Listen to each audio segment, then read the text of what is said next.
কখনো কি ভাবি, আমরা যখন গুনাহে ডুবে যাই, আল্লাহ তখনও আমাদের জন্য ক্ষমার দরজা খুলে রাখেন।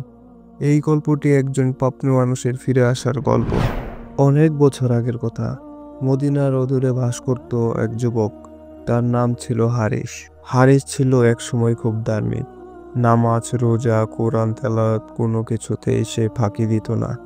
কিন্তু এক সময় শয়তানের ধোঁকায় পড়ে হারিস তার পথ হারিয়ে ফেলে। দুনিয়ার মোহ তাকে গ্রাস করে নেয়।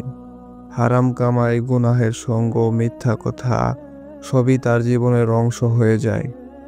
তার মা বহু চেষ্টা করেও ছেলেকে ফেরাতে পারেনি।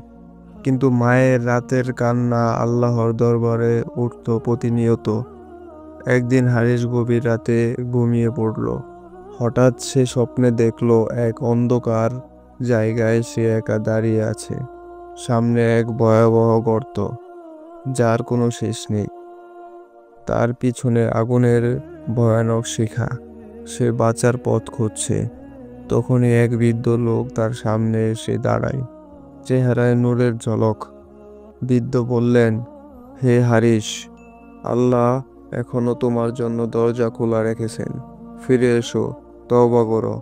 ঘুম ভেঙে হারিস ঘেমে উঠল। বুক ধড়ফড় করছে তার। ফজরের আজানের সুর তখন ভেসে আসছে। হারিস দাঁড়িয়ে পড়ে আল্লাহর দরবারে। তার চোখে অশ্রু ধারা। ইয়া আল্লাহ, আমি গুনাহগার, আমি পথভ্রষ্ট। তুমি আমাকে ক্ষমা করে দাও। আমি আর গুনাহ করব না। তার কান্না মিলিয়ে গেল মসজিদের আজানের সাথে। সেদিন থেকে হারিসের নতুন জীবন শুরু হলো।